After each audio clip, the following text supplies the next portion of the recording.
Great day, life leaders. Last Saturday, I shared with you the story of the remnants of the king of Judah inquiring of the Lord through the prophet Jeremiah on what they need to do as they witness the exile of their king Jehoiakim and many others to Babylon.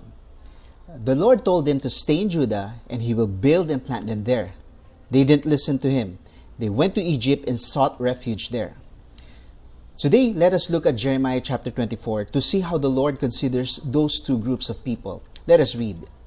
After Nebuchadnezzar, king of Babylon, had taken into exile from Jerusalem Jeconiah the son of Jehoiakim, king of Judah, together with the officials of Judah, the craftsmen, and the metal workers, and had brought them to Babylon.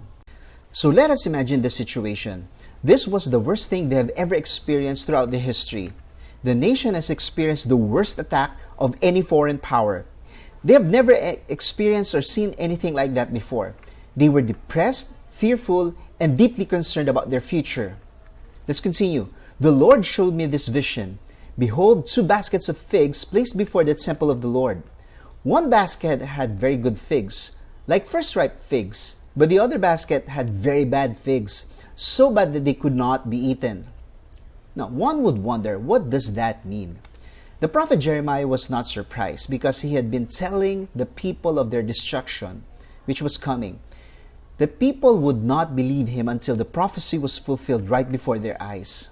So now, the Lord showed 2 things to Jeremiah, good figs and bad figs. What does that mean? And the Lord said to me, what do you see, Jeremiah? I said, figs, the good figs very good, and the bad figs very bad, so bad that they cannot be eaten. Clearly, Jeremiah saw what the Lord was really showing him. Jeremiah was not inventing an experience of seeing a vision from the Lord because, of course, he was a genuine prophet. This vision was so simple. 2 sets of figs. Nothing earth-shaking. It was not gloomy and dark. Just 2 sets of figs. But the meaning would be very profound. Verse 4, Then the word of the Lord came to me. Thus says the Lord, the God of Israel, like these good figs, so I will regard as good the exiles from Judah, whom I have sent away from this place to the land of the Chaldeans. Wow! While what happened to the exiles looked so shameful and bad, the irony was how God considered them. They were comparable to the good figs. Now, that seems odd, but why? Because Jeremiah had been telling them to submit to the Babylonians if they wanted to live. If not, the Lord would punish them. Chapter 27, verses 5 to 8. We may not like the hardships that the Lord brings to us, whether they are meant to strengthen us and add victory to our record, or they were meant to discipline us for our disobedience, just like the case with the kingdom of Judah. Yet, at the end of the hardships, the Lord wanted us to be better. The people who were exiled would have to learn how to seek and hope in the Lord for restoration. Well, that was up to them. Jeremiah 25 makes that clear. The Lord would bring them back to their land after 70 years. They were good figs because they would go through the process of correction and restoration. Verse 6, I will set my eyes on them for good, and I will bring them back to this land. I will build them up and not tear them down. I will plant them and not pluck them up. Those words resonate the ministry of Jeremiah in chapter 1 verse 10. It is the Lord who has the sovereignty and power over the affairs and the destiny of the nations.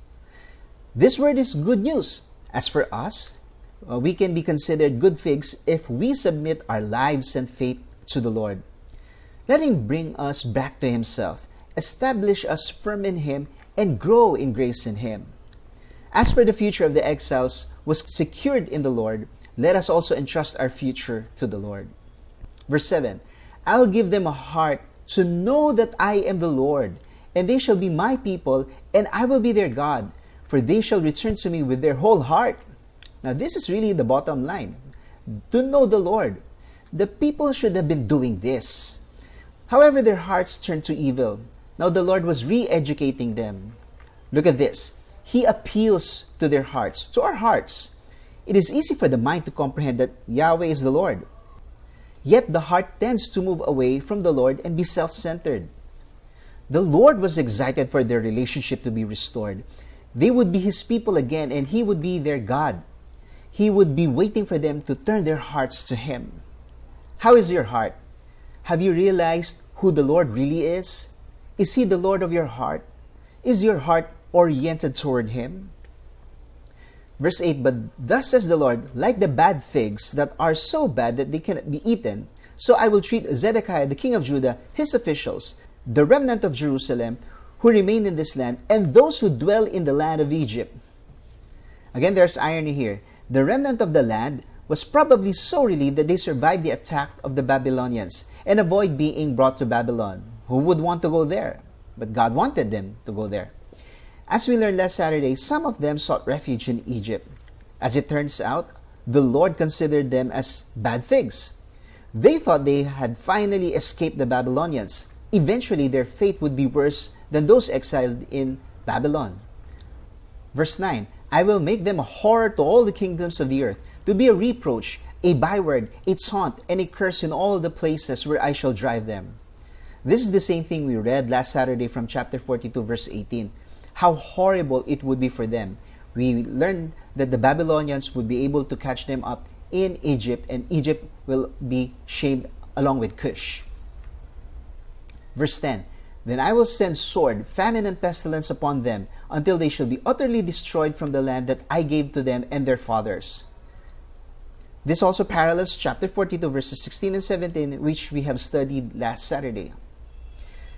So what is our takeaway for today?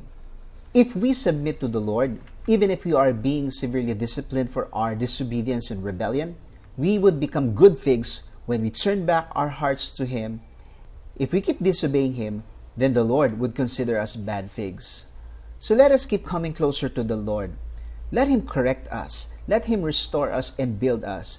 Know Him, that's our part, and give our whole heart to Him. Thank you for joining me. Like and share our videos.